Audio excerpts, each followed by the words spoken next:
there's something fun about playing a piece that's almost too easy for you. And because then you can get it comfortable and be making music with it. And so we're talking about the difference between like when I do chords and you have to, and you've already discovered the joy of how do I get a fifth? And every cello feels a little different, but I need more of that square hand for when I do chords. That, you know, and we've talked about the fact that if I'm doing two notes at the same time, I want to feel them as individual fingers. And many cellists go through their whole life playing more square. Nothing wrong with it.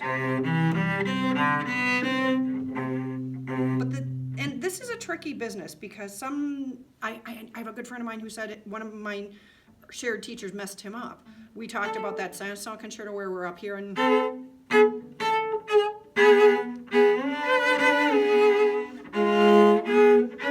doing that fully diminished thing, and where the fingers are pretty consistently left of center. And I know violin teachers, the famous, has always talked about left of center. And then I saw that in Emmanuel Feuermann in his playing. So, and when I'm playing, like we talked about the more expressive Swan or that bit of Tchaikovsky, even in something like this, you can be doing it with more individual. And actually I did that opposite. I did it like softer and louder. It's all good. You just don't want to play those four things the same way in this minuet too. I know that was a lot of explanation. So I'm going to play the first part and just work on it a line at a time.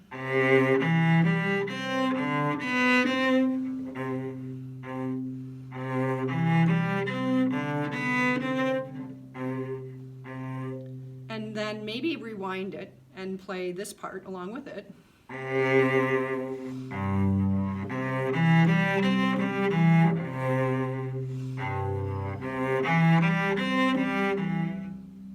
So I'll do those each a couple times. And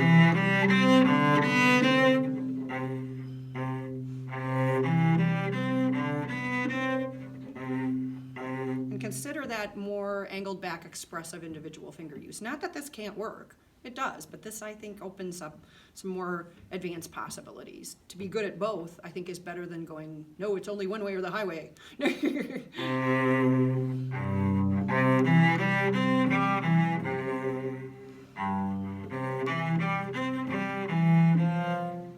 And now, here's the next line.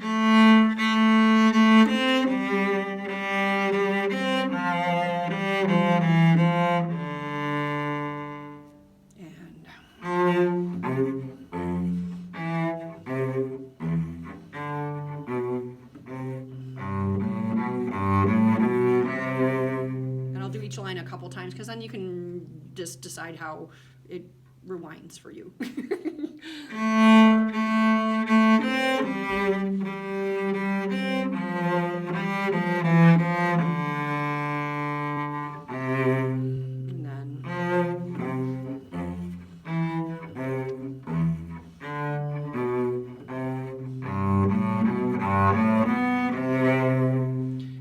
This one, this third line,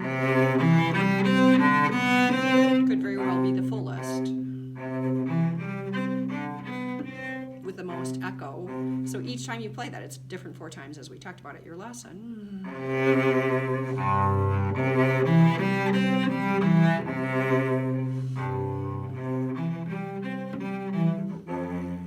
And so I'll do those 2 again.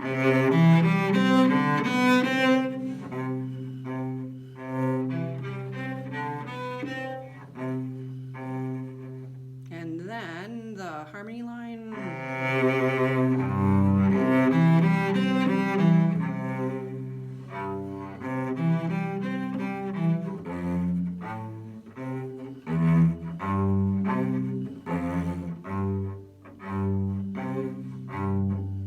I was so tempted to do an up, and he just made it in this edition, just back and forth both. And here's the last line of the melody.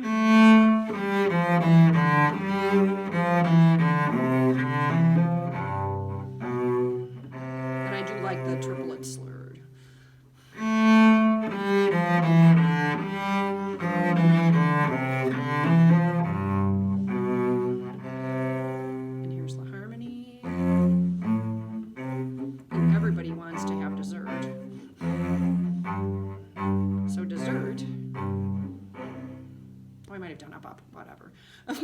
So if you sneak in and up, and as long as you're not playing with somebody else, you won't be poking each other. Now I'll do the melody.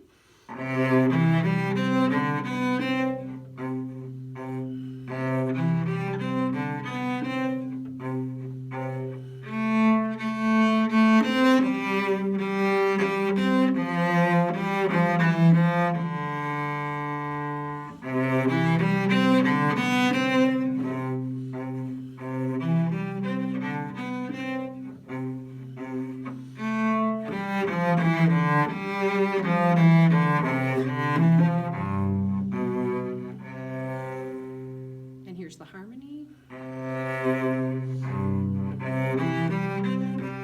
Like having that conversation with a friend. This is the empathizer.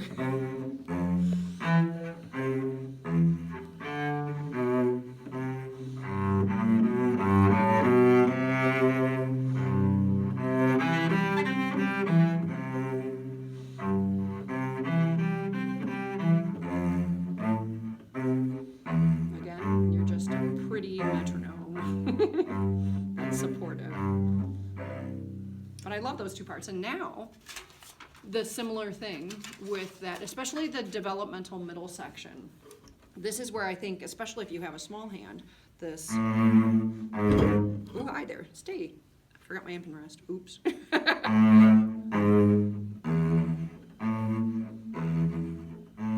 That E chord, and then back to A minor chord, and then I'm not sure I would have thought of this fingering. I like this fingering that this other person thought of, and then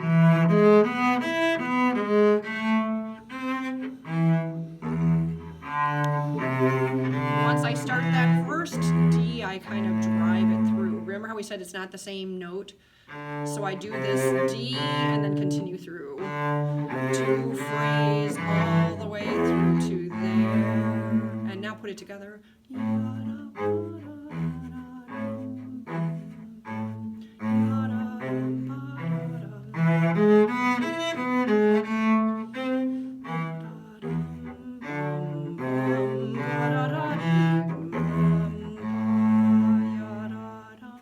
And then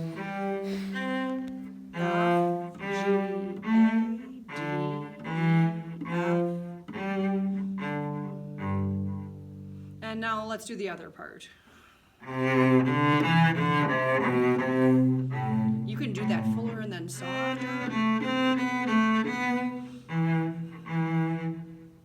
Interesting. Or you can do it softer and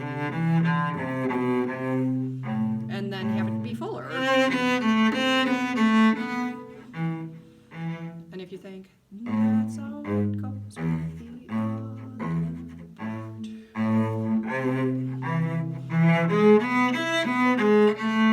So the whole point of doing this a number of times is so that you can be playing along with yourself and practicing both the harmony and the melody simultaneously as you use this video for your own erudition away from the lesson. I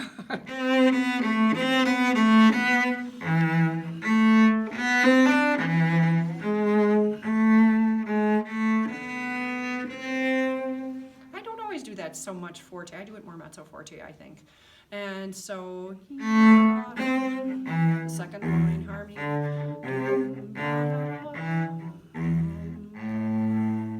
And the second line again of the E minor.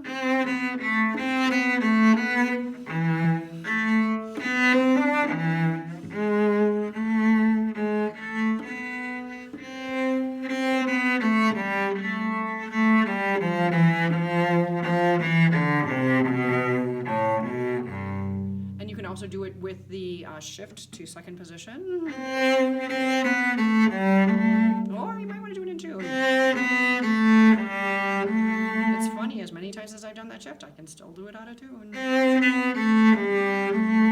And now let's try that again.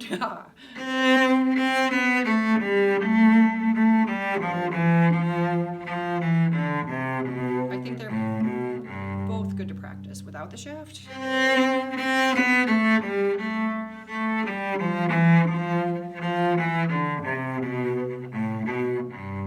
With the shift.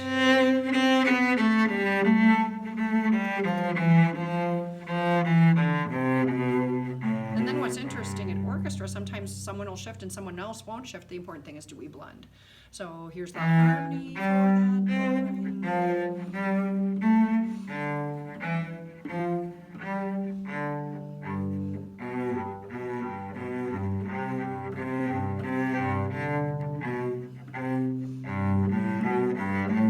that is like the beginning section, the last two lines. And this part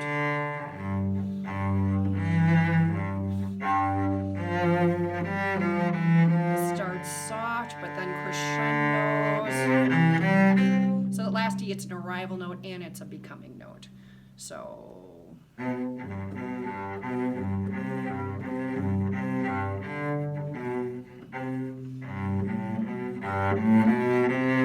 that's why that harmony part does that as well, at least in how I enjoy tuning.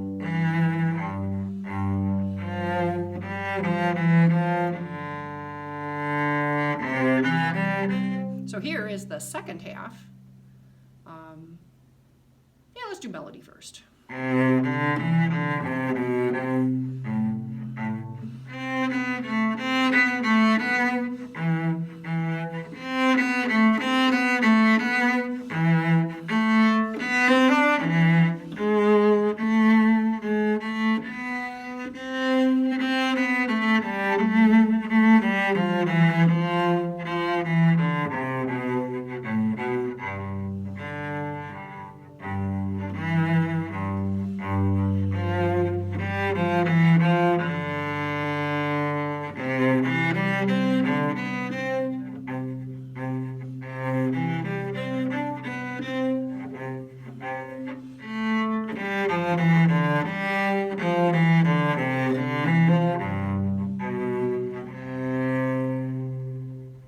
Here's the harmony.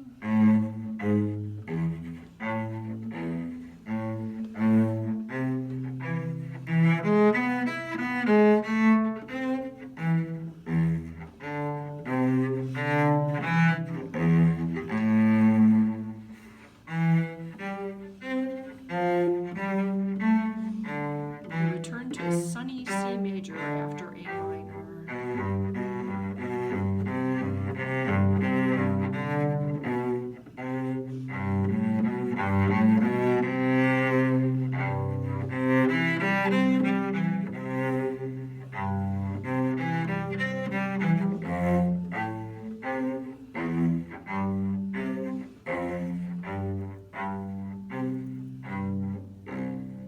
So forte means something different in an accompanimental part versus in the melody part, in Baroque music versus more romantic music, and I think you always kind of want to look at dynamics that have been added by editors with a little bit of,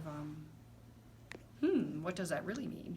And be open always to new insights and interpretation. Does that cover a lot? Oh, what's interesting in that line with measure 29, you could think of it as a feathered off note of the first two notes. Or you could almost think of it as a pickup also. Do you see what I mean? And I think in our other Bach, you've thought of those things too, where it's like, wow, that note could be thought of this way or this way. So it's neat to think about interpretation, even in a piece that's maybe book one. Oh, Leonard Rose took the most time recording book one. Out of the 6 Suzuki books that he recorded, he took the most time recording book one because there aren't as many places to hide, especially in like simple songs.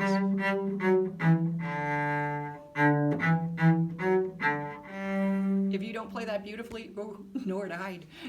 Okay, that's good.